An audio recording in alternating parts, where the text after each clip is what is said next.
नमस्कार, बड़ी खबर पर बड़ी और सार्थक बहस के साथ हम लेकर हाजिर हैं 5 की पंचायत में। हूं आपके साथ Reema Parashar.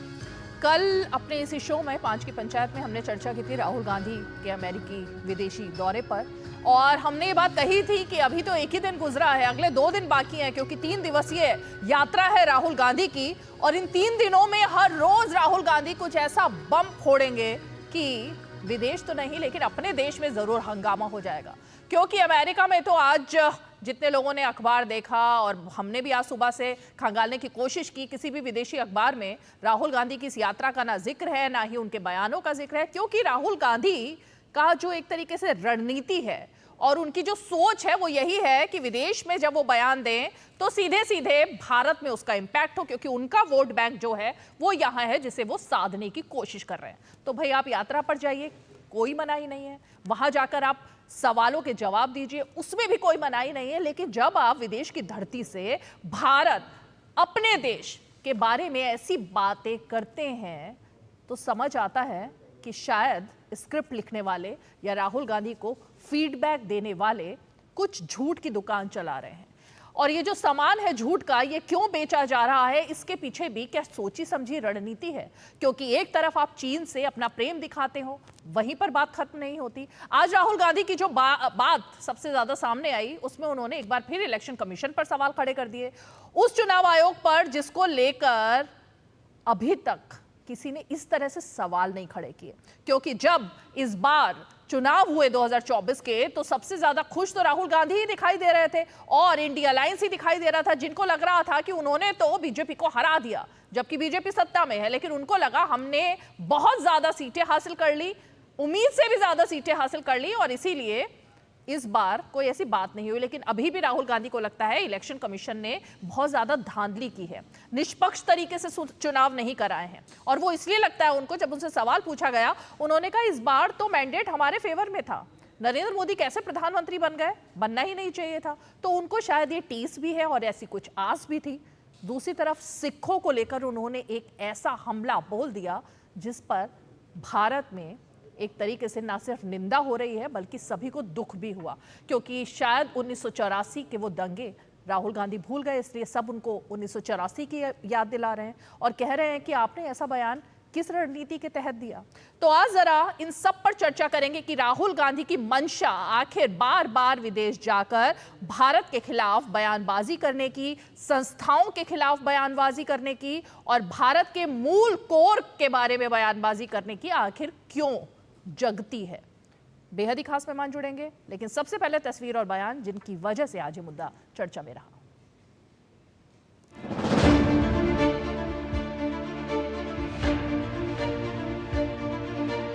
Really, I don't think the BJP, in a fair election, they were nowhere near 240 seats. No way. I mean, I'd be surprised if they had a financial, huge financial advantage. They had locked our bank accounts for one, but huge war chest. The election commission was doing what they wanted. I mean, the entire campaign was structured so Mr. Modi could, do his thing across the country. States where they were weak were designed differently than states where they were strong. So I don't view it as a free election at all. I view it as a rather controlled election. जो आदमी 3 चुनाव में Congress party को रसातल में पहुंचा दिया, और जो नरेंद्र मोदी आज पूरी दुनिया पूछ रहा है और तीसरी बार सरकार में आया और उनकी दादी से अधिक वोट लेके। Go through the list of every single business leader in India, and I've done it. Show me the tribal name, show me the Dalit name, show me the OBC name. Out of the top 200, I think there's one OBC. They're 50% of India. So we're not treating the symptom. That's the problem. Right? Now, it's not the only tool. There are other tools. But we will think of scrapping reservations when India is a fair place. And India is not a fair place. ये ऐसे नेता हैं जो कुंठाग्रस्त हैं, लगातार तीसरी बार पराजय के कारण उनके मन में अंध बीजेपी संघ और मोदी विरोध बैठ गया है और वो विरोध करते करते देश के विरोध कर रहे हैं। The fight is about whether he, as a Sikh, is going to be allowed to wear his turban in India. Or he, as a Sikh, is going to be allowed to wear a kada in India. Or he, as a Sikh, is going to be able to go to Gurdwara. That's what the fight is about. And not just for him. For all religions. Fight is also about, I can see here in the crowd, people from Tamil Nadu, Punjab, Haryana. I can see all these people. I don't think the Sikhs have felt safer and more honored than at any time in our history after 1947. And if there has been one time in our history as a community where we have felt, anxiety is too mild a term, but we have felt a sense of insecurity and we have felt, in fact, an existential threat, it has been at times when Shri Rahul Gandhi ji's family has been in seats of power. जहाँ तक सिखों को लेके भाजपाइयों का सवाल है, उन्होंने तो पाकिस्तानी कहा, सिखों को खालिस्तानी कहा, आतंकवादी कहा, क्या क्या नहीं किया उनके साथ, क्या क्या नहीं किया किसान आंदोलन में। तो बीजेपी सिखों के प्रति किस तरीके की दुर्भावना रखती है, किसी से छुपा थोड़ी है। The education system is captured by the RSS. The media system is captured. The investigative agencies are captured. And we keep saying this. लोग मानते हैं जो राहुल गांधी ने कहा बिल्कुल सही कहा है।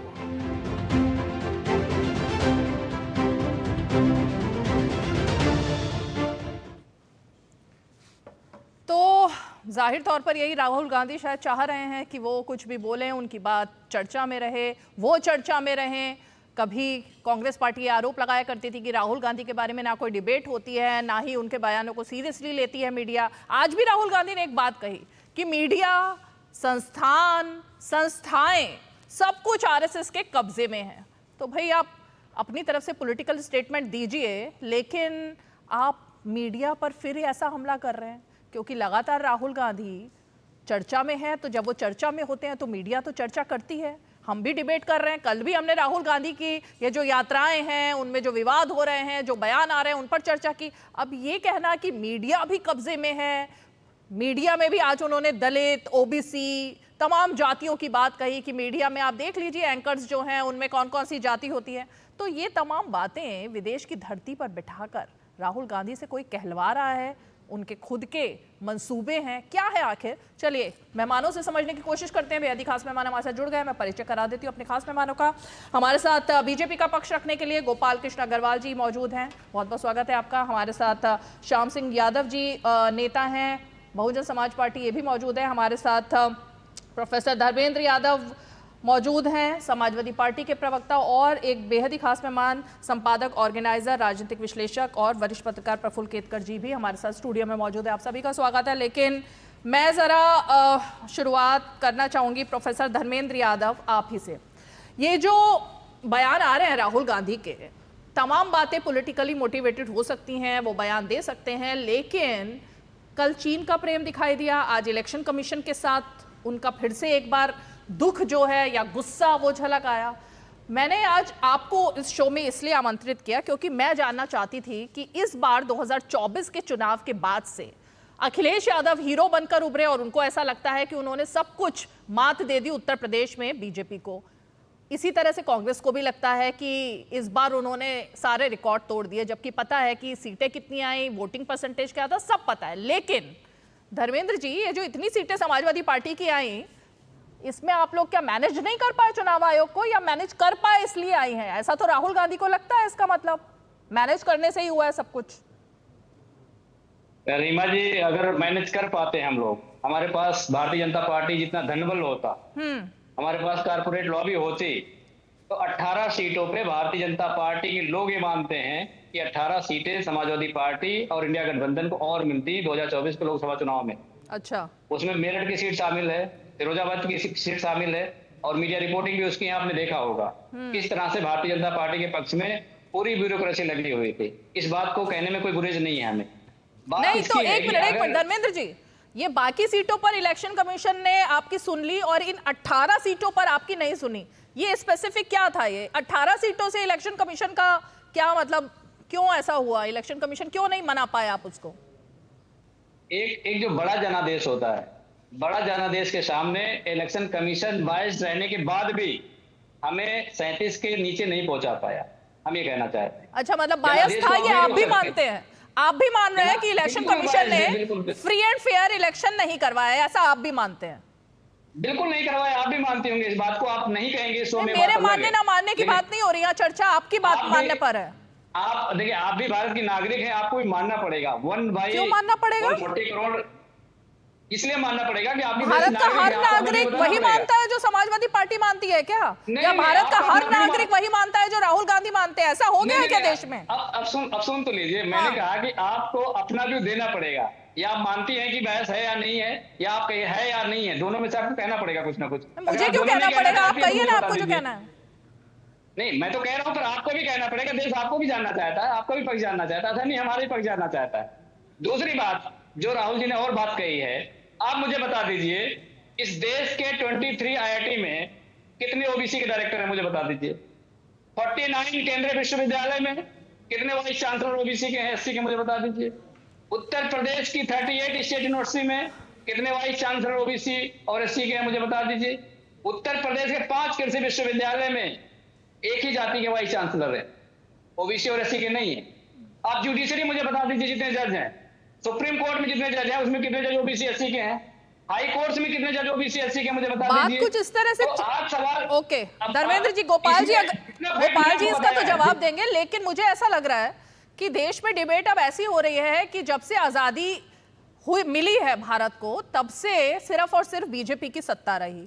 हर राज्य में बीजेपी की सरकार थी, केंद्र में तब से सिर्फ बीजेपी की सरकार थी, जो जो देश में होता आया है वो सब बीजेपी ने किया। तो ये एक तरीके से डिबेट अब ये होने लगी है 24 के बाद। रुक जाइए, गोपाल जी जवाब दीजिए, क्या ऐसा है क्या, या देश को पता ही नहीं है?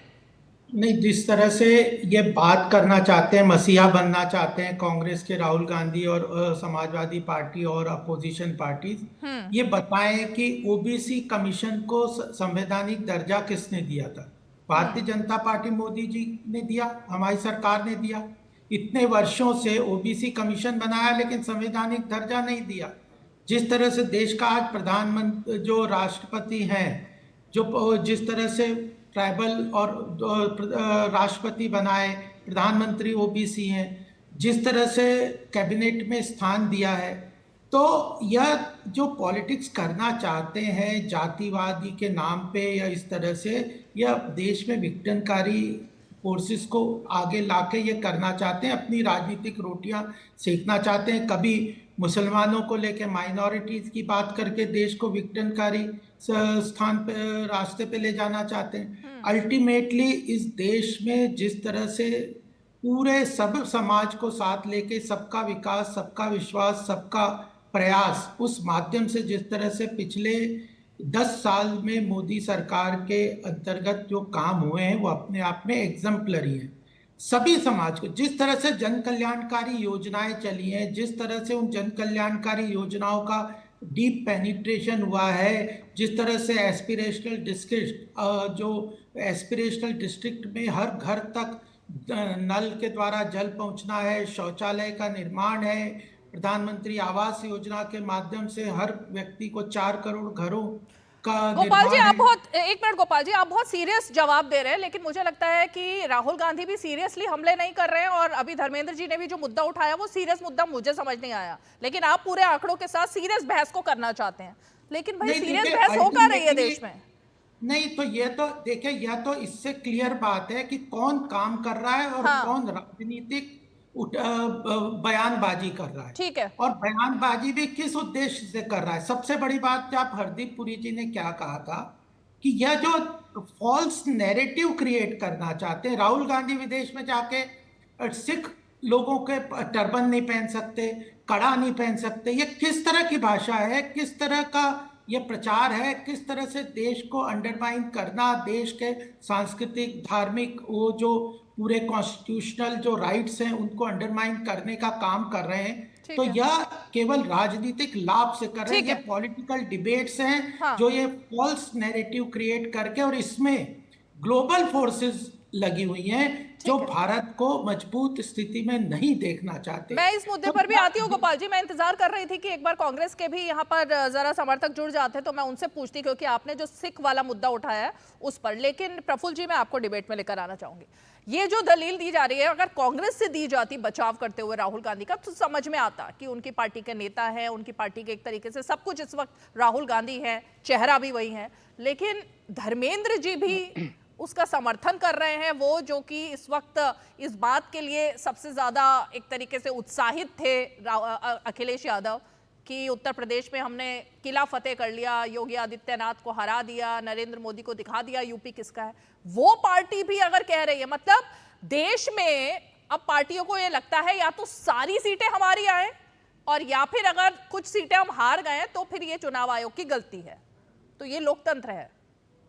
नहीं, ये बड़ी विचित्र स्थिति है, क्योंकि या तो फिर ये कहे कि 37 सीटें भी गलत आई, मतलब जितनी सीटें अभी उनको आई है, मुलायम सिंह जी सबसे कद्दावर नेताओं में से यूनाइटेड फ्रंट गवर्नमेंट में थे, तब भी नहीं आई थी, उतनी सीटें अभी आई है, और फिर भी कह रहे चुनाव मैनेज्ड है। भारत की लोकतंत्र को विदेशी धरती पर डिस्क्रेडिट करके राहुल गांधी को और पूरी कांग्रेस फैमिली और उनकी अलायंस को क्या मिल रहा है? भारत के लोकतंत्र को बदनाम करके। मुलायम सिंह जी का बयान था, जब जो काम हाथ से हो सकता है उसके लिए कंप्यूटर की क्या जरूरत है? वो आरएसएस बीजेपी के नाम पर बिल फाड़ रहे हैं। आज धर्मेंद्र जी जवाब देंगे क्या? महिला असुरक्षित है, लड़कों से गलती हो जाती है, मुलायम सिंह जी का बयान है, क्या धर्मेंद्र जी जवाब देंगे क्या? राहुल गांधी हर चीज झूठ बोल रहे हैं। चाइना में अनएम्प्लॉयमेंट नहीं है, चाइना की खुद की रिपोर्ट है, 17% की अनएम्प्लॉयमेंट बढ़ी है, पिछले महीने भर में बढ़ी है। कौन सा झूठ? किससे बात करके? कौन सी एग्रीमेंट की तरफ चाइना की दलाली कर रहे हैं? ये बातें साफ होनी चाहिए। और ये विदेशी धरती पर, यहां पे बैठकर वो जिससे जो आरोप लगाना है लगाए।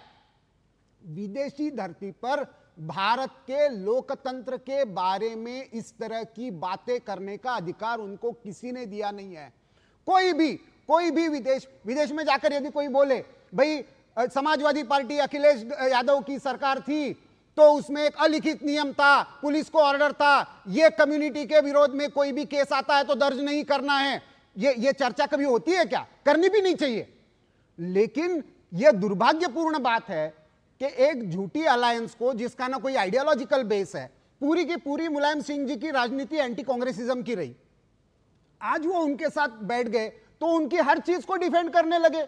अरे भैया, आपको कल ऐसी चीजें ढोनी पड़ेगी जो क्या आप उस बात को भी ढोगे? उनके ओवरसीज टीम के प्रेसिडेंट, जिन्होंने भारत के दक्षिण भारतीयों को अफ्रीकन ओरिजिन के कहा, अफ्रीकन फीचर्स के कहा, आज फिर से वो कार्यक्रम में हैं, उनको भी डिफेंड करोगे क्या? किस तरीके की है? जब वो दक्षिण में जाते हैं तो उत्तर विरोध की बात करते हैं, भारत के बाहर जाते हैं तो भारत विरोध की बात करते हैं। ये कैसी मानसिकता है? ये कैसा लोकतंत्र है? मुझे लगता है इस पर सीरियस डिबेट होने की आवश्यकता है कि ये जो री इन्वेंटेड अलायंस और री इन्वेंटेड फेस है, ये 2.0 का सबसे खतरनाक फेस है, क्योंकि ये भारत में विभाजन के हर बीज को अपने स्वार्थ के लिए बोना भी चाहते हैं और उसकी उगाई भारत के बाहर से करवाना भी चाहते हैं। सवाल आपने धर्मेंद्र जी से कहा, बहुत खतरनाक ट्रेंड है। धर्मेंद्र जी से आपने सवाल किया, लेकिन मैं एक बार जरा, क्योंकि सेम इसी बात पर आज मायावती ने पोस्ट भी लिखा है, तो मैं जरा एक बार श्याम सिंह जी को भी डिबेट में लाना चाहती हूँ, उसका फिर दोनों का ही जवाब धर्मेंद्र जी से लेंगे। श्याम जी, मायावती ने जो पोस्ट लिखी उसमें उन्होंने कहा कांग्रेस का कच्चा चिट्ठा उन्होंने एक तरीके से साफ किया, कि आरक्षण को लेके जब सत्ता में थी तब भी क्या बोलती थी, और अब विदेशी धरती पर बैठकर राहुल गांधी आरक्षण को खत्म करने की, SC ST दलित सबके बारे में जो बातें कर रहे हैं। तो आप तो वैसे किसी के साथ अलायंस में है नहीं, लेकिन मैं जानना चाहती हूँ कि किसी एक बात से आप भी इत्तेफाक रखते हैं क्या? चाहे वो चाइना हो, आरक्षण हो, संस्थाएं हो, तमाम चीजें। मतलब भारत में कुछ अच्छा है ही नहीं अगर राहुल गांधी के बतौर देखे तो। देखिए क्या है मैडम कि राहुल गांधी ने जो भी बोला है बाहर, मेरे हिसाब से बहुत फैक्चुअल पोजीशन बोली है। वो जो बाहर बोले हैं वही भीतर भी, देश के भीतर भी बोलते हैं। और बाहर तो बोलने का, चाहे भीतर हो चाहे बाहर हो, उनका बोलने का हक है, वो लीडर ऑफ द अपोजिशन है। आप इस पर कभी क्यों नहीं सवाल उठाते कि एक प्राइम मिनिस्टर होते हुए जो देश के बाहर बोलता है कि हिंदुस्तान में जन्म लेना शर्मनाक है, ब्रिक्स का आई खड़खड़ा रहा है, लोग इंडस्ट्रीज बाहर से पैसा लगाने वाले यहाँ आने से घबराते हैं, तमाम चीजें, आपने कभी उस पर चर्चा किया? राहुल गांधी ने ऐसा क्या बोला बाहर जिससे आप लोगों को इतना खराब लगता है? अरे हम अपनी बात थोड़ी ना कर रहे हैं, आपकी नेता की बात कर रहे हैं। हमें खराब लगता है? नहीं, हम तो न्यूट्रल है। हम तो वो दिखाते हैं जो हो रहा होता है। चर्चा तो आप लोग करते हैं ना सर, श्याम सिंह जी। मैं केवल ये जानना चाहता हूँ, आपको बहन जी से ये पूछना चाहिए कि क्या बहन जी ने तब किया था ये ट्वीट या नहीं किया था? एक्सपर्ट लिखा था या नहीं? आज ही क्यों लिखा? क्या जो उसमें भी मैं कहना चाहता हूँ कि आरक्षण खत्म होगा, लेकिन अभी बहुत सदियों तक नहीं होगा, क्योंकि जिस तरह से आरक्षण दिए जा रहे हैं, जिस तरह से शेड्यूल कास्ट, ओबीसी, जिन लोगों को जितनी सुविधा मुहैया कराई जा रही है, वो कभी सोशली, एजुकेशनली एट पार और जातियों के शायद सदियों तक नहीं आएंगे। क्या है, उनकी थोड़ी फीस माफ कर दी जाती है, थोड़ा कुछ परसेंटेज लोगों को वजीफा दे दिया जाता है, उनके घर खाने तक को नहीं है, उनके पास पढ़ने को कॉपी किताब नहीं है। तो जब तक उस लेवल पर जाकर के शेड्यूल कास्ट, ओबीसी के लड़कों को, जो गरीब हैं, दलित हैं, पिछड़े हुए हैं, सरकार वो सुविधाएं, रिसोर्स नहीं मुहैया कराएगी जो और जात के लोगों के हैं, तब तक तो कैसे उनका मुकाबला कर पाएंगे? मुझे लग रहा है श्याम सिंह जी कोई कंफ्यूजन हुआ है। आप बहुजन समाज पार्टी के, आप ऑफिशियली बहुजन समाज पार्टी के साथ अभी हैं या आप नहीं हैं? अब हम बहुजन समाज पार्टी के साथ हैं, लेकिन हम उसके प्रवक्ता नहीं है, चूंकि आपने तो मुझे बुलाया है। नेताओं को क्या बहन जी ने कहा हुआ है कि पार्टी लाइन से हटकर चैनल पर अपनी बात रखनी है, ऐसा कह दिया है क्या? नहीं, हम बहन जी की बात को नकार नहीं रहे हैं। वही तो आप नकार रहे हैं इतनी देर से। उन्होंने कुछ और लिखा, आप राहुल गांधी को डिफेंड कर रहे हैं, वो राहुल गांधी की भर्त्सना कर रही है, वो राहुल गांधी के बारे में अनाप शनाप लिख रही है, आप यहाँ बैठकर कह रहे हैं जो उन्होंने कहा बिल्कुल सही। मैं नहीं समझ पा रही हूँ, आपने कंफ्यूज कर दिया मुझे। अभी मैं भी कहता हूँ कि at this time stage is not right to issue such type of statements कि आरक्षण हटना चाहिए। लेकिन उन्होंने जाकर के एक बहुत आइडियलिस्टिक बात कर दी। आरक्षण तो एक न एक दिन हटेगा ही, अगर हमारी सोशली और एजुकेशनली सभी लोग एट पार हो जाएंगे तब हटेगा। तो अभी वो स्थिति आई नहीं है, अभी सदी आती नहीं है, इसलिए टेक्निकली लग रहा है, कंफ्यूजन हो रहा है। प्रैक्टिकली उनको इस स्टेटमेंट को अवॉइड करना चाहिए था। ये मेरा कहने का एक बार ट्वीट उनके लिए पढ़ दीजिए, शायद उन्होंने वो ट्वीट ही नहीं देखा कि बहन जी ने क्या ट्वीट किया है। आपने देखा है वो पोस्ट जो बहन जी ने लिखा है आज? श्याम सिंह जी, इन्होंने पढ़ा पोस्ट देखा नहीं है, नहीं देखा, लेकिन वही तो हुआ ना, लेकिन हमको डांटना पड़ जाएगा शो के बाद कहीं डांटना पड़ जाए आपकी, देखिएगा जरा। नहीं, फिर मैं कह रहा हूं, राहुल गांधी ने एक आइडियलिस्टिक बात करी। ठीक है, चलिए अब धर्मेंद्र जी से मैं एक मिनट जवाब चाहूंगी, मुझे ब्रेक लेना है। इस समय उस बात को करना प्रेरित नहीं था, और इस समय वो बात उनको अवॉइड करनी। ओके धर्मेंद्र जी, प्रफुल्ल जी ने जो पॉइंट्स रेज किए आपके ऊपर, आपके नेता के ऊपर, और पूर्व नेता, क्या मुलायम सिंह जी अब इस दुनिया में नहीं है लेकिन नेता तो हैं आपके अभी भी, तो जरा जवाब दीजिए, फिर ब्रेक लेते हैं। रीमा जी, मेरा आपसे छोटा सा निवेदन हाथ जोड़ के ये है कि रोकू ना आपको बीच में। नहीं, बोलिए। प्रफुल्ल जी के बीच में आपने बिल्कुल नहीं बोला, और गोपाल जी तो एंकरिंग करने लगे थे जब हमारे श्यामलाल जी बोल रहे थे। जब कोई आरक्षण के पक्ष में बोलेगा तो भारतीय जनता पार्टी के लोग ये कहेंगे कि देश विरोधी है, क्योंकि भारतीय जनता पार्टी खुद ही आरक्षण विरोधी है। अब आरक्षण मिलता किसको है? हाँ, आरक्षण को तो हम लोगों ने स्पष्ट कर दिया है। इनको मिर्ची लगनी शुरू हो गई ना, मैंने कहा नहीं इनको मिर्ची लगेगी जब ये आरक्षण देने की बात आएगी। अरे तो आप झूठ बोलेंगे, कुछ भी बोलेंगे तो कैसे होगा? रखा है 69,000 शिक्षक भर्ती के टीचर धर्मेंद्र जी, मंडल कमीशन की रिपोर्ट को पार्लियामेंट के मंच पर ऑफिशियली विरोध करने का काम कौन सी पार्टी ने किया था? एक ही प्रश्न पूछ रहा हूं आपको, सिंपल एक ही शब्द में जवाब दीजिए। मंडल कमीशन की रिपोर्ट को पार्लियामेंट के फोरम पर कौन से व्यक्ति ने और कौन सी पार्टी ने अपोज करने का काम किया था? आरक्षण की बात करेंगे तो लोकतंत्र कमजोर होने लगता है। दरअसल उनकी मानसिक कमजोरी है। अरे मैं तो आपको पूछ रहा हूँ, आप आरक्षण के पक्षधर है या नहीं है? आप आरक्षण के पक्षधर है या नहीं है? शैक्षिक रूप से पिछड़े रहे और इनकी गुलामी करते रहे। मैं तो आपको सवाल पूछ रहा हूँ, क्या राजीव गांधी ने मंडल कमीशन का ऑफिशियली पार्लियामेंट के मंच पर विरोध किया था, नहीं किया था? किसी और ने बोला, मैंने आरक्षण पे बोला, फिर आरक्षण मैं आरक्षण पर ही पूछ रहा हूँ ना आपको। पहला व्यक्ति कौन था जिसने पार्लियामेंट के पटल पर मंडल कमीशन का ऑफिशियली विरोध किया? दुनिया के सबसे कौन सी पार्टी थी और कौन सा व्यक्ति था? वहां भी आरक्षण है। आरक्षण जब तक पूरी तरह से लागू नहीं होगा इस देश का विकास नहीं होगा। अरे मैं तो आपको प्रश्न कर रहा हूँ महाराज, मैं प्रश्न कर रहा हूँ कौन से नेता ने, कौन से पूर्व प्रधानमंत्री ने और कौन सी पार्टी ने ओबीसी के आरक्षण का विरोध किया था? मीडिया में ना हो जाए, देश की जुडिशरी में ना हो जाए। राजीव गांधी का स्पीच पढ़ के सुना दूं? राजीव गांधी जी का स्पीच पढ़ के सुना दूं मंडल कमीशन के आरक्षण पर? वो आपके नेता को समझा रहे थे कि आप गुणवत्ता के साथ कॉम्प्रोमाइज कर रहे हो, ओबीसी का आरक्षण आ जाएगा तो कहर पड़ जाएगा। ये कांग्रेस की भूमिका थी जिनके गोद में आप बैठ रहे हो। कहां से आपकी विचारधारा, कहां से आपके लोग, कहां से? मैं वही पूछ रहा हूँ, कहाँ गई आपकी विचारधारा?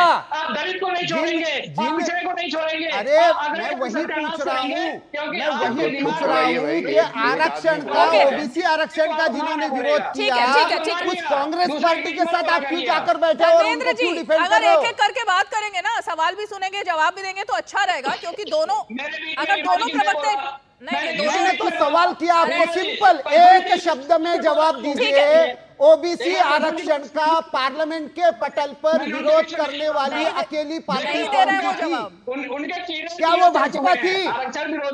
क्या वो कम्युनिस्ट पार्टी थी? कौन सी पार्टी थी? अच्छा, उन्होंने धर्मेंद्र जी, आपने एक लाइन पकड़ ली है, बस आप उसी को रिपीट कर रहे हैं। बस आरक्षण विरोधी कौन है? उन्होंने सवाल पूछा, तथ्यों पर बात करनी चाहिए। प्रफुल्ल जी ने एक सवाल पूछा, उन्होंने तथ्यों पर बात की, आंकड़ों पर बात की, तो आपको इतिहास पर बात करनी चाहिए। अच्छा रुकिए, एक ब्रेक ले लेते हैं, ब्रेक के बाद आ रही हूँ आपके पास, ब्रेक के बाद आ रही हूँ। जल्दी 10 सेकंड, जल्दी बोलिए। देश की 23 IIT में कितने ओबीसी के डायरेक्टर हैं बता दें? अरे भैया, मैंने तो पूछा ओबीसी के आरक्षण का विरोध भारत के पार्लियामेंट में कौन सी पार्टी ने किया था? मेरा प्रश्न आपको समझ में आता है? धर्मेंद्र यादव, आप उत्तर नहीं देना चाहते, आप उत्तर नहीं देना चाहते। अच्छा ठीक है, एक ब्रेक लेते हैं, ब्रेक के फौरन बाद लौटते हैं और इस डिबेट को, क्योंकि अब तथ्यों पर हम बात करेंगे, आंकड़ों पर बात करेंगे और इतिहास के पन्ने खंगालेंगे। छोटा सा ब्रेक।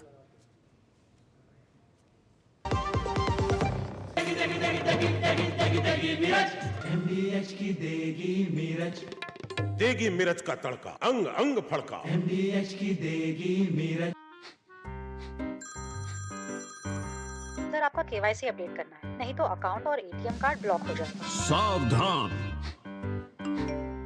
सावधान। 2.5 करोड़ का इनाम मुझे। देखिए, अनजाने कॉल्स, फर्जी ईमेल्स, लिंक्स और जाली ऐप से अपना पिन, OTP, पासवर्ड कभी भी किसी के साथ शेयर न करें। आप रहेंगे सावधान तो नहीं होगा नुकसान। RBI कहता है, जानकार बनिए, सतर्क रहिए। बात जब पीढ़ियों के लिए बनने वाले घर की हो तो जिम्मेदारी बड़ी हो जाती है। गैलेंट समझता है ये जिम्मेदारी। अब MM रिब्स के साथ गैलेंट एडवांस TMT रीबार, निर्माण का रियल हीरो। DD न्यूज पर आप देख रहे हैं 5 की पंचायत और हमारे साथ निखिल जैन जुड़ गए, राजनीतिक विश्लेषक हैं और साथ में पुरजोर तरीके से जिसका पक्ष रखते हैं वो है कांग्रेस पार्टी। निखिल जैन, आपके जुड़ने से पहले गोपाल जी ने एक बात कही, उन्होंने कहा कि ये जो सिखों को लेकर जो बात की गई ना राहुल गांधी की तरफ से, उसका तथ्य क्या है?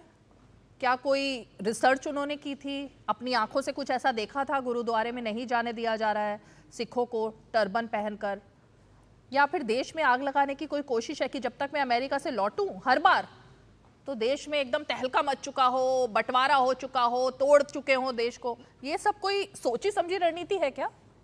सीमा जी बिल्कुल नहीं। और एक तो सबको हमें याद रखने की जरूरत है कि जिस व्यक्ति की हम बात कर रहे हैं वो देश का नेता प्रतिपक्ष है, इसीलिए तो चर्चा वो हो रही देश है। का नेता प्रतिपक्ष है। 99 सांसद हैं कांग्रेस पार्टी के, और विपक्ष के 200 से ऊपर सांसदों का वो नेतृत्व करते हैं। वो उन्हें जनता, देश की इसी जनता के 10 करोड़ों लोगों ने मत दे के वहां पहुंचाया। तो नेता प्रतिपक्ष पे ये आरोप लगाना कि वो देश का विभाजन कर रहे हैं एक हास्यास्पद बात है। रही बात आपके उस आरोप पे कि राहुल गांधी ने क्या किसी को ये करते हुए देखा था, देखिए राहुल गांधी बात एक प्रिंसिपल की कर रहे हैं, मुद्दे की कर रहे हैं कि देश में जिस तरीके से संप्रदायों के खिलाफ लोगों को भड़काया जा रहा है, माहौल देश में ऐसा बन रहा है। हमने ये देखा था कि जब किसानों ने प्रोटेस्ट करा, किसानों ने सरकार की काली नीतियों का विरोध करा, तो सबसे पहले उन्हें चिन्हित करके बोला गया सरदार में तो खालिस्तानी है, खालिस्तानी, जो सरदारों को खालिस्तानी बोला जा रहा है, मुसलमानों को पाकिस्तानी बोला जा रहा है। विरोध रुकिए, किसानों पर बाद में आते हैं ना, लेकिन ये एक बड़ा स्टेटमेंट है कि गुरुद्वारे में पगड़ी पहनकर क्या आपको जाने दिया जाएगा या जा रहा है या नहीं? ये एक सनसनीखेज बात है। आप भारतीय जनता पार्टी की नीतियां देखिए, आप भारतीय जनता पार्टी की नीतियां देखिए। चलिए मैं आपको आज का ही मामला बता देता हूं। अभी थोड़ी देर पहले मैं किन्हीं के साथ था, यहीं पर पास में जोरबाग में एक करबला है, उसमें कल एक धार्मिक प्रोसेशन होगा। वहां के एसएचओ, लोधी कॉलोनी के एसएचओ ये बोल रहे हैं कि मैं लोगों को घुसने नहीं दूंगा, गेट बंद करूंगा, जबकि हाईकोर्ट का ऑर्डर है। ये चीज मुझे 5 मिनट पहले पता लगी है, शायद न्यूज में भी अभी रिपोर्ट नहीं हुई होगी।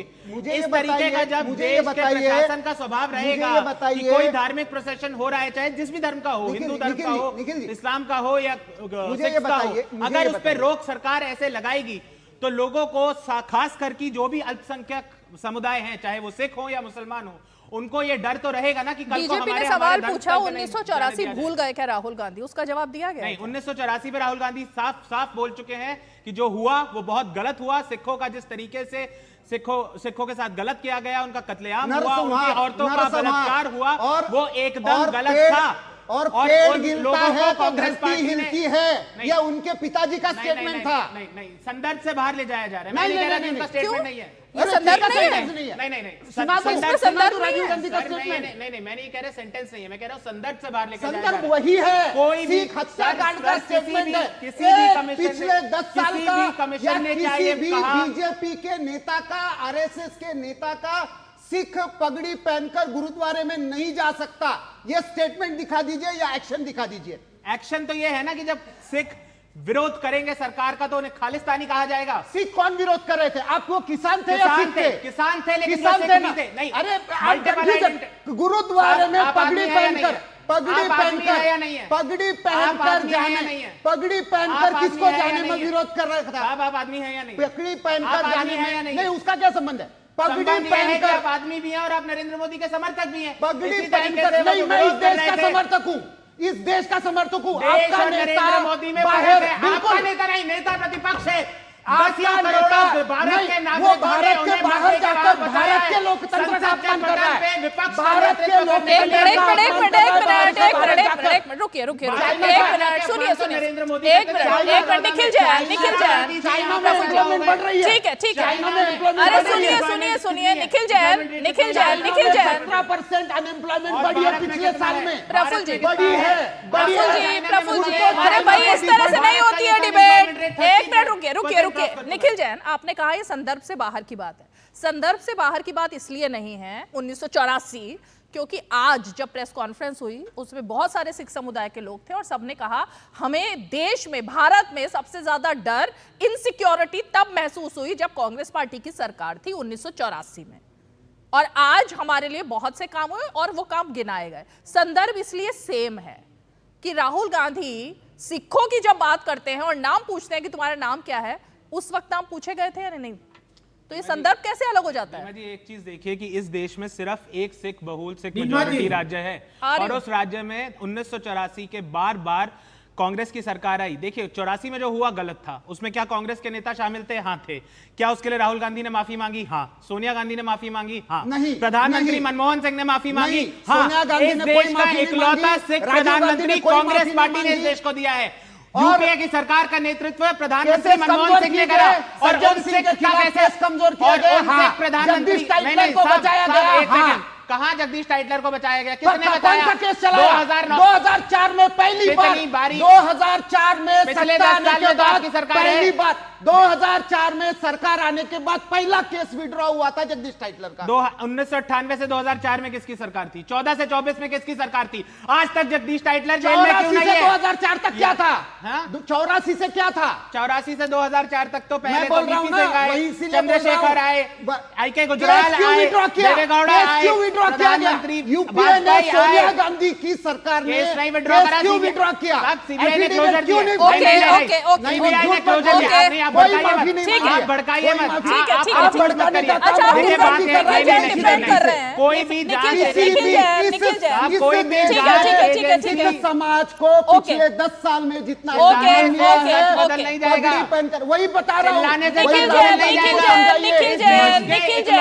प्रधानमंत्री को नरेंद्र मोदी शिखंडी कहते थे, शिखंडी इकलौते सिख प्रधानमंत्री को ऐसे लांछन उन पे लगाए गए, डेलीगेशन के साथ अपनी पैतृक मानसिकता दिखाई गई, मानसिकता दिखाई गई, अल्पसंख्यक विरोधी मानसिकता दिखाई गई। अपमान हुआ है एक सिख प्रधानमंत्री का, जितना अपमान सोनिया गांधी ने किया उतना किसी ने नहीं किया। बनाया किसने था उन्हें? प्रधानमंत्री कांग्रेस पार्टी ने। लेकिन मोहरा बनाने के लिए, क्योंकि वो नहीं बन सकती थी। मोहरा बनाने के लिए विदेशी डेलीगेशन के साथ उनको साइड में क्यों किया जाता था? साइड में न्यूक्लियर स्ट्रैटेजी ग्रुप की डील किसने करी थी? किसने की? प्रेसिडेंट ओबामा के साथ किसने साइन करा था? प्रधानमंत्री मनमोहन सिंह। डिफेक्टो साइन करने पड़ते थे, फाइल तो एनएससी से जाते थे, 10 जनपद से जाते थे। ठीक है प्रभु जी, एक सेकंड निखिल जैन, इसको एक मुद्दे को थोड़ा सा और आगे बढ़ाते हैं। गोपाल जी ने एक और बात कही, मैं एक बार पहले तो गोपाल जी कुछ रिएक्ट कर रहे हैं, फिर मैं आज जरा निखिल जैन पर दोबारा से आती हूँ, क्योंकि काफी हद तक एक तरीके से 1984 के बारे में माफी भी मांग ली गई, उनका कहना है निखिल जैन का, उसके बारे में खेद भी व्यक्त हो चुका है, सब कुछ हो चुका है, तो बीजेपी उसको क्यों उठा रही है? गोपाल जी देखिए, अभी कोर्ट ने फिर स्पष्ट रूप से कहा है कि जिस तरह से जगदीश टाइटलर और जिन लोगों को छोड़ा गया था वह अपने आप में पूरी तरह से गलत था और उसको फिर से उस केसेस को खोला गया है। तो पहली बात और सबसे बड़ी बात है कि इस देश में जो सिखों का नरसंहार हुआ है, ऑर्गेनाइज्ड तरीके से उनका कत्ले आम इस देश में हुआ है, वो 1984 में हुआ है और कांग्रेस के टाइम पे हुआ। और सबसे बड़ी बात है कि उस समय के प्रधानमंत्री राजीव गांधी ने यह कहा कि जब बड़ा पेड़ गिरता है तो धरती हिलती है, और उसने जस्टिफाई किया कि ये कत्लेआम किया जाना। गोपाल जी लेकिन पॉइंट ये था, एक मिनट, पॉइंट ये था कि सिखों की बात निखिल जैन ने भी और राहुल गांधी ने ये की कि जब किसान और वो भी सिख वहां पर आए थे तब उनको खालिस्तानी और तमाम तरीके से तमगे दिए गए, ये पॉइंट उठाया जा रहा है। किसने दिया? किस मतलब जो यह बात यह है कि गलत इश्यूज को उठा के रॉन्ग नैरेटिव खड़ा करना। अगर इन्होंने क्या कहा है राहुल गांधी ने, पहले हमें यह स्पष्ट करना चाहिए। राहुल गांधी ने कहा कि सिखों को आज भारत में पगड़ी पहनना और कड़ा पहनना मुश्किल होगा, और उन्होंने जिस तरह की भाषा की है कि सिखों को डर में लग रहा है, एक तरह के जो यह महत्वपूर्ण है कि उन्होंने उस नैरेटिव को, क्या नैरेटिव खड़ा करना है। उन्हें अगर सिखों की चिंता है, सिखों की बात करें, सिखों के लिए काम करें, लेकिन जो नैरेटिव खड़ा करना चाह रहे हैं वह यह है, वो गलत है, झूठ है, बयां गलत है। और आज मायावती को ये अपना सांसद साहब बता रहे थे, मायावती ने क्या कहा कि ये नौटंकी करना बंद करे राहुल गांधी, ये स्पष्ट उन्होंने बोला अपने ट्वीट में, ये नौटंकी बंद करे, अगर ओबीसी के लिए कुछ करना था तो बात सारे नैरेटिव, चाहे देश के अंदर प्रजातंत्र की बात हो, देश के अंदर जो सभी धर्मों के सद्भाव के साथ आगे बढ़ने की बात हो, इस तरह से जो नैरेटिव प्रधान, जो चीन और भारत के बारे में बात करने की बात हो, जो राहुल गांधी विदेश में नैरेटिव खड़ा करने की कोशिश कर रहे हैं, वह ठीक है, मैं निखिल जैन सिर्फ क्योंकि बीजेपी की प्रेस कॉन्फ्रेंस भी शुरू होने वाली है, हमें वहां चलना होगा, लेकिन निखिल जैन, ये जो 99 सीटें कांग्रेस पार्टी को मिली, क्या इसी को पैसे खिलाकर मिली हैं? राहुल गांधी ने कहा हमारे पास पैसे कम थे, नरेंद्र मोदी की पार्टी के पास पैसे ज्यादा थे, इसलिए इतनी सीटें आ गई। कितने पैसे खिलाए थे आप लोगों ने 99 सीटें पाने के लिए? रीमा जी, ये कहीं नहीं कहा गया कि पैसे खिला के 99 सीटें आई हैं, 240 हमारे पास पैसे कम थे, उनके पास पैसे ज्यादा थे, इसका क्या मतलब था? देश में सब जानते हैं कि चुनाव लड़ने के लिए आर्थिक बल चाहिए होता है, चाहे वो होर्डिंग लगवाने हैं, एडवर्टाइजमेंट करवाने हैं। इलेक्शन कमीशन ने निष्पक्ष चुनाव नहीं कराया, इसका इससे क्या लिंक है? इससे ये लिंक है कि इलेक्शन कमीशन की एक लिमिट होती है जो कोई भी पार्टी फॉलो नहीं करती है, और बीजेपी तो बिल्कुल ही नहीं करती है। बीजेपी के जो पास बेइंतहा पैसा था कॉर्पोरेट्स का, उन दो मित्रों का, उस पैसे के बल पे वो जिस तरीके से प्रचार कर पा रहे थे, जिस तरीके से हर अखबार पे उनके ऐड थे, हर न्यूज चैनल पे उनके ऐड थे, उस तरीके से कांग्रेस पार्टी के पास पैसे नहीं थे। इनकम टैक्स डिपार्टमेंट ने भारत की प्रमुख विपक्षी पार्टी के चुनाव से 2 महीने पहले अकाउंट फ्रीज कर दिए, तो छोड़ देना, पैसा था वो भी 99 सीटें भी छोड़ दे, 37 सीटें भी छोड़ दे। आप तो चाहते हैं विपक्ष मुक्त भारत बने, आप तो चाहते हैं 99 सीटें कैसे आएगा, तो ये जानना चाह रही हूं भाई। निखिल जैन नहीं है, तानाशाही नहीं है, तानाशाही को वो आरएसएस की फंडिंग बाहर से कितनी आती है, सब जानते हैं। तानाशाही को 75 में सब दुनिया में एक छोटी सी बात, एक और चीज कहना चाहूंगा मैं। 1975 गोपाल जी ने जो एक चीज का जिक्र करा, मैं उस पर एक छोटा सा जवाब देना चाहूंगा। मेरा मानना ये गोपाल जी भाजपा के बहुत अच्छे प्रवक्ता हैं। जी मेरा गोपाल जी, एक सेकंड सुनिएगा, आपकी तारीफ कर रहा हूँ सर, आपकी तारीफ कर रहा हूँ। नहीं, तारीफ तो नरेंद्र मोदी की राहुल गांधी ने भी की है कि मुझे वो बहुत अच्छे लगते हैं, मुझे नरेंद्र मोदी पसंद है, एक सेकंड, लेकिन भारत उनको पसंद नहीं है, ऐसा लग रहा है। मैं एक बार गोपाल जी की एक छोटी सी तारीफ कर दूं। गोपाल जी सुनिएगा, आप ही की तारीफ कर रहा हूँ, आप ही की तारीफ कर रहा हूँ। मेरे हिसाब से गोपाल जी भाजपा के बहुत ही एक प्रखर प्रवक्ता है, लेकिन मायावती जी जितने अच्छे नहीं, जितनी अच्छी मायावती जी बी टीम का काम करती हैं भाजपा का, कि उनके सांसद को धार्मिक स्तर पे गालियां दी गई संसद के पटल पर, लेकिन मायावती जी ने दानिश अली का समर्थन नहीं करा। मेरा सवाल था 99 सीटें कांग्रेस को कैसे मिली? जनता ने मैंडेट दिया या किसी और ने? मेरा पॉइंट ये था, समाजवादी पार्टी के नेताओं ने पूछ लीजिए धर्मेंद्र यादव जी को, आपके अलायंस में बैठे हुए ना, क्या हुआ था 95 में, पूछ लीजिए। आप 95, राहुल गांधी 47, मतलब भूल जाए ओबीसी का पार्लियामेंट के पटल पर किसने विरोध किया था? बिल्कुल नहीं बोलना चाहिए। मंडल आयोग का राजीव गांधी ने विरोध किया था, 2002 तक भारत के झंडे को नहीं माना था। अगर हम इतिहास की बात करेंगे तो ये भी बात कर लेते हैं कि आरएसएस ने फ्रीडम स्ट्रगल में साथ नहीं दिया, आजादी की लड़ाई में, स्वतंत्रता की लड़ाई में अंग्रेजों के मुखबिर बन के घूमते रहे, अंग्रेजों के मुखबिर बन के घूमते रहे। गांधी जी का साथ किन्होंने नहीं दिया, गांधी जी की हत्या किन्होंने करी, देश का झंडे को किसने नहीं माना, वो है आरएसएस। इतिहास की बात करेंगे ना तो आप पे ही काले राजनीति चलाने वाले ये आज लोकतंत्र सिखाएंगे भारतीयों को। एक सेकंड, हरियाणा में 3 परिवार है, भारतीयों को लोकतंत्र सिखाएंगे। अरे भैया प्रश्न पूछा मैंने, उत्तर दो। मंडल आयोग का विरोध किसने किया संसद में? किसने आज ओबीसी का मुद्दा उठाया? ओबीसी का आरक्षण का किसने किया? राजीव गांधी जी ने मंडल आयोग का विरोध किया, नहीं किया? की बात करिए, 1955 की बात करिए, किसने जब किया? नेहरू जी के नेतृत्व में कांग्रेस पार्टी हिंदू महिलाओं को प्रॉपर्टी में इक्वल राइट देना चाहती थी, विरोध किसने करा? यूसीसी ने, यूसीसी की मांग थी, क्योंकि सबके लिए लाना था। ये ओबीसी का और एससी का आरक्षण निकाल के मुसलमानों को किसने दिया कर्नाटक में? हिंदू कोड बिल जब 1955 उसके वही बात थी, वही बात थी। केवल ठीक है, ओके, मुझे ब्रेक लेना है। अच्छा ठीक है, ओके प्रफुल्ल जी और निखिल जैन, एक छोटा सा ब्रेक लेना है, ब्रेक के बाद धर्मेंद्र जी आपके पास आती हूँ। छोटा सा ब्रेक, क्योंकि काला इतिहास है, 60 साल आप राज में रहे। अच्छा, और उस छोटा सा ब्रेक।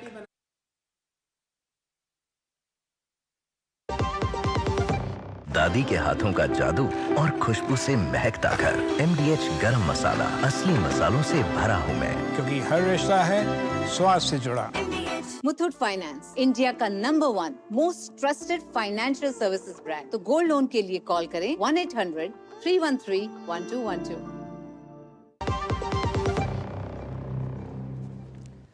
चलिए, वक्त कम बचा है, धर्मेंद्र जी आप कुछ बोलना चाहते हैं, जल्दी से बोलिए। रीमा जी, भारतीय जनता पार्टी को अपने इतिहास के बारे में जानना चाहिए और प्रफुल्ल जी को बताना चाहिए देश को, जिन लोगों ने अपनी पेंशन लेने के लिए अंग्रेजों के पैरों में नाक रगड़ा हो, देश के खिलाफ देश के लोगों को लड़ने का काम किया हो, पढ़ा है और झूठा इतिहास बताना।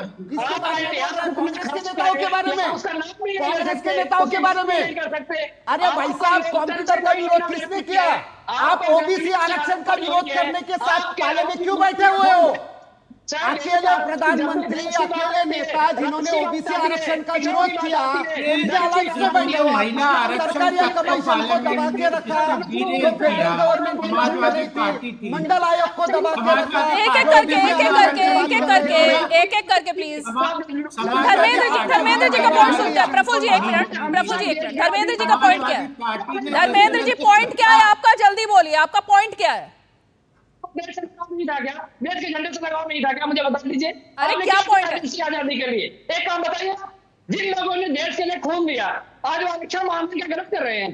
पिछले 75 सालों में अगर ओबीसी के रिप्रेजेंटेशन 1% भी नहीं है, केंद्रीय विश्वविद्यालयों में नहीं है, प्रोफेसर धर्मेंद्र मीडिया में नहीं है, 60 साल कांग्रेस की सत्ता रही है, आप उनके साथ अलायंस में हो, उनको ये प्रश्न क्यों नहीं कर रहे हो? ओबीसी आरक्षण का विरोध तो कांग्रेस ने किया, राजीव गांधी जी ने किया। ओबीसी के पद खा गए, उसके बारे में कभी बोलोगे नहीं? जाकर के कोर्ट में लिखा दिया। प्रोफेसर धर्मेंद्र सुनिए, एक मिनट। प्रोफेसर धर्मेंद्र, ब्रेक पर जाने से पहले मैंने आपसे एक सवाल पूछा था और उस सवाल में मैंने यही पूछा था आपसे कि आपकी भी मुलायम सिंह यादव मुख्यमंत्री जब रहे या आप लोग जब सरकार में शामिल थे तो आपने कहा ना इन पदों पर ओबीसी नहीं है, इतने पदों पर और कोई नहीं है। तब कितने पदों पर क्या थे वो संख्या कभी काउंट की है? किस आपके परिवार से निकलकर कितने लोगों को, आपके परिवार से निकलकर कितने लोगों को उन पदों पर बिठाया गया, ये सवाल ना पूछा जाए? यही तो पीड़ा है जो 15 सालों में बैकलॉग की भर्तियां भरी गई थी उत्तर प्रदेश में, जो 15 सालों में समाजवादी पार्टी की सरकार में, बहुजन समाज पार्टी की सरकार में जो बैकलॉग की भर्तियां भरी गई थी, उसी की पीड़ा तो भारतीय जनता पार्टी को आज तक है। केंद्रीय विश्वविद्यालय मतलब पीड़ा की वजह से आप यादव परिवार जब यादव सरनेम देखकर हर पद पर लोगों को बिठाता है तो वो पीड़ा है या वो पार्टी की सोची समझी रणनीति है, चॉइस है, डिसीजन है, क्या है वो? जब एक ही परिवार के लोगों को सांसद बनाया जाता है, मुलायम सिंह परिवार, एक ही परिवार के लोगों को मुख्यमंत्री बनाया जाता है, तब वो ओबीसी, दलित, पिछड़ा और तमाम चीजें याद आई थी क्या? मैं ये जानना चाहती हूँ और ये मेरा नहीं, सभी लोगों का सवाल है। सीधा जवाब दीजिएगा, वक्त नहीं है मेरे पास। सुनिए, हाँ, अब सुन लीजिए, सीनियर जर्नलिस्ट हैं आप, लोकसभा का चुनाव आप भी लड़ लीजिए, आप भी सांसद बन जाइए। अगर आप चुनावी प्रक्रिया से कोई जीत के सांसद बन जाए, एक परिवार के 10 लोग भी बन जाए, उसमें क्या परहेज मुझे बता दीजिए। ये लॉजिक है इसमें? ये लॉजिक है? मान लीजिए आप पत्रकार अगर यादव परिवार को ही टिकट मिलेंगे, वही लोग चुन के आएंगे, 5 लोग। अरे देश चुन रहा है, जनता चुन रही है भाई। और बात पिछड़ों की करेंगे, और पिछड़े है कहाँ? पिछड़े है कहाँ? श्याम सिंह जी जवाब देंगे। ओके, आपकी बात का श्याम सिंह जी जवाब देंगे। ठीक है, श्याम सिंह जी। ओके, अब सुनिए धर्मेंद्र जी, अब सुनिए ना, अब आपने बोल दिया, आपने लॉजिक दे दिया आपने अपना लॉजिक दे दिया, आप सुनिए उनकी बात। श्याम सिंह जी जवाब देंगे। मैडम, जाते जाते एक बात कहना चाहता हूँ कि ये बीजेपी का जो नारा है, सबका साथ सबका विश्वास, नहीं, मैंने सवाल उस पर पूछा जो यहाँ पर धर्मेंद्र यादव जी ने कहा। आप जाते जाते जो कुछ कहना चाहे वो कहना चाहती हूँ। अच्छा, मतलब समाजवादी पार्टी पर नहीं बोलना चाहते आप? वो बेहद गलत है। क्या? क्योंकि जिस तरह से उत्तर प्रदेश में एक जात विशेष के लोगों को फर्जी इनकाउंटर दिखा करके मार दिया जा रहा है, उससे ज्यादा अपराध करने वालों को छोड़ दिया जा रहा है, वो बेहद निंदनीय है और ऐसा प्रशासन को नहीं करना चाहिए। और इसका आगे आने वाले दिनों में इसका यूपी की राजनीति पर बहुत बुरा प्रभाव पड़ेगा, ये मैं कहना चाहता हूँ। आए दिन हमारे जौनपुर में और उत्तर मेरे ख्याल से श्याम सिंह जी सोच समझ के आए थे कि उनको क्या क्या बोलना है, उनसे सवाल कुछ भी पूछो, वो अपना जो वो सोच के आए हैं उतना ही जवाब देंगे। ना वो बहन जी के साथ दिखाई दे रहे हैं मुझे, ना वो बीएसपी के साथ दिखाई दे रहे हैं। भविष्य आपका जो भी है वो आपकी चॉइस होगी, लेकिन मैंने आपको बीएसपी के पूर्व सांसद के नाते बुलाया था। मुझे लगा था कि बहन जी का आप ट्वीट भी पढ़ के आएंगे और उनका जो पक्ष है वो भी आप रखने की कोशिश करेंगे, लेकिन ऐसा है नहीं। गोपाल जी जल्दी से जवाब दीजिए।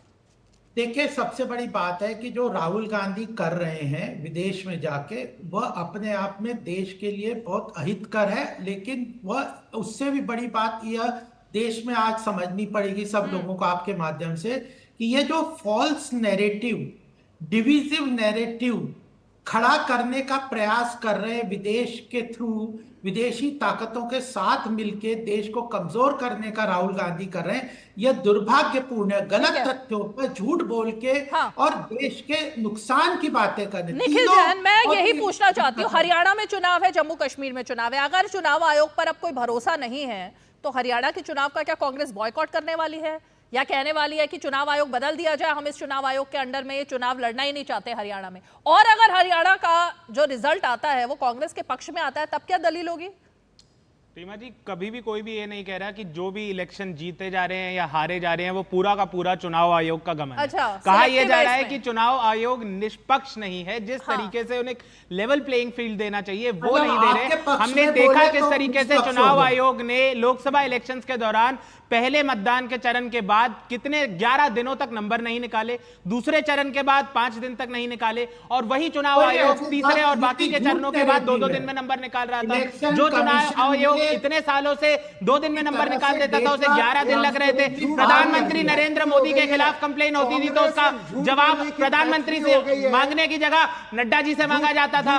कितने तरीके से निष्पक्षता को, झूठ मत बोलिए, निष्पक्षता को परे चुनाव आयोग ने लगाया, देश की जनता ने देखा है। रात को data already online sir, provisional final data नहीं, वो प्रोविजनल डेटा जो बूथ वाइज आता है वो बूथ वाइज डेटा बाद में ही आता है। प्रोविजनल डेटा 48 आवर्स में आता है। रीमा जी, आप एक वरिष्ठ पत्रकार हैं, आपको कहना चाहती हूँ, आप बार-बार मुझे पूछ रहे हैं तो मैं तो ये पूछना चाहती हूँ निखिल जैन, कर्नाटका में सब कुछ ठीक था, चुनाव हिमाचल में सब कुछ ठीक था, है ना, तेलंगाना में ठीक था, लेकिन आपको कर्नाटका चुनाव का याद एक वाकया याद, मुझे सब याद है, मैं सब जगह देख चुकी हूँ। कर्नाटका चुनाव का वाकया याद दिला देता हूँ। कर्नाटक में सही था, हिमाचल में सही था, एक सीट पर जीती, उसके बाद तेजस्वी सूर्या आए, बोले रिकाउंटिंग करो, फिर से सौम्या रेड्डी सही निकली, फिर बोले दोबारा रिकाउंटिंग करो, फिर से सौम्या रेड्डी सही निकली।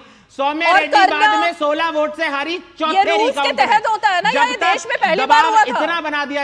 अगर किसी को डाउट लगता है और उसको लगता है कि रिकाउंटिंग होनी चाहिए तो होती है ना, ये तो रूल का पार्ट है, ये तो नियम है। अरे सरकार छोड़ दो ना, कर्नाटक में सरकार छोड़ दो, तेलंगाना में मेजोरिटी से जीत रहे हो, वो अरे भैया, देश के विपक्ष का नहीं, देश की जनता का भी बिल्कुल चलिए, अब वक्त कम है मेरे पास, चलते चलते कांग्रेस पार्टी थी, वक्त की बाधा है, वक्त की बाधा है मेरे पास वक्त की बाधा है। निखिल जैन, चलते चलते मैं सिर्फ ये जानना चाहती हूँ कि कब तक विदेश की धरती पर जाकर देश का अपमान किया जाता रहेगा, और क्या विपक्ष के नेता का पद उचित है राहुल गांधी के लिए फिर, जब वो देश का अपमान इस तरह से कर रहे हैं? रीमा जी, देश का अपमान और देश की सरकार की नीतियों का क्रिटिसिज्म करना दो अलग चीजें होती हैं। राहुल गांधी वो क्रिटिसिज्म कर रहे हैं, और जब तक हम अपनी नीतियों में गलत, इंडियन डायस्पोरा के आगे, इंडियन डायस्पोरा के आगे, क्या जो भारत के नागरिक विदेश में रहते हैं, क्या आप उन्हें भारतीय नहीं मानते? क्या भारत के नागरिक जो भारत से बाहर रहते हैं वो भारत के नागरिक नहीं है? दक्षिण भारतीयों का अपमान करने वाले आज स्टेज पर फिर से कैसे आ गए? उनके स्टेटमेंट के साथ कांग्रेस, दक्षिण भारतीयों का, एक सेकेंड, अगर सैम पिट्रोडा ने यह बोला कि यहाँ के दक्षिण भारतीय लोग किसी और कॉन्टिनेंट के लोग जैसे दिखते हैं, एक और पार्ट ऑफ इंडिया के लोग किसी और, अफ्रीकन गाली होती है, अफ्रीकन गाली होती है, अफ्रीकन गाली होती है, अफ्रीकन गाली होती है, आज क्यों मंच पर आए? नहीं, उनको निकाला क्यों कांग्रेस ने? इंटरनल मैटर है कांग्रेस पार्टी का, इंटरनल मैटर है। आपको क्या इंटरनल मैटर? रविशंकर प्रसाद को क्यों निकाला? रविशंकर प्रसाद को क्यों निकाला? स्मृति ईरानी को क्यों निकाला? अडवाणी जी को क्यों निकाला? इन्होंने चौकीदार चोर का नारा लगाया, निकाला, माफी मांगनी पड़ी, इन्होंने संघ पर आरोप किए, चौकीदार पे माफी नहीं मांगी, इन्होंने चौकीदार पे माफी नहीं मांगी, अनएम्प्लॉयमेंट कम हो गई है, झूठ बोल रहे हैं, चुनाव आयोग पर आरोप लगा रहे हैं, झूठ बोल रहे हैं, भारत के लोकतंत्र का अपमान कर रहे हैं, भारत के लोकतंत्र का अपमान कर रहे हैं, मुझे शो यही खत्म करना होगा। और जिस तरह से राहुल गांधी के बयान रहे हैं ना, हमें पता ही था कि इसी तरह से डिबेट हीटेड होगी, क्योंकि बयान भी कुछ ऐसे ही हैं जिससे कि देश में इसी तरह से विवाद पैदा हो, देश में बहस पैदा हो, और जब राहुल गांधी वापस आए कुछ लोग उनको हीरो माने और कहें कि देखिए वाह वाह क्या क्या उन्होंने मुद्दे उठा दिए, हमारे मुद्दे थे। चलिए, वक्त की बात है, आप सभी खास मेहमान हमारे साथ 5 की पंचायत में आज जुड़े, आप सभी का बहुत बहुत शुक्रिया। और जैसा कि मैंने कल कहा था, मैं आज फिर वही बात रिपीट करना चाहती हूँ, राहुल गांधी की यात्रा के 3 दिन है, अभी तो 2 ही दिन हुए हैं, 1 दिन बाकी है। अब 1 दिन फिर उनके पिटारे में क्या नई बातें आने वाली है, फिर से वो देश के बारे में क्या बोलने वाले हैं, कुछ और नए विवाद पैदा करने वाले हैं। कल 5 की पंचायत में जुड़िएगा हमारे साथ, तब तक के लिए इजाजत, नमस्कार।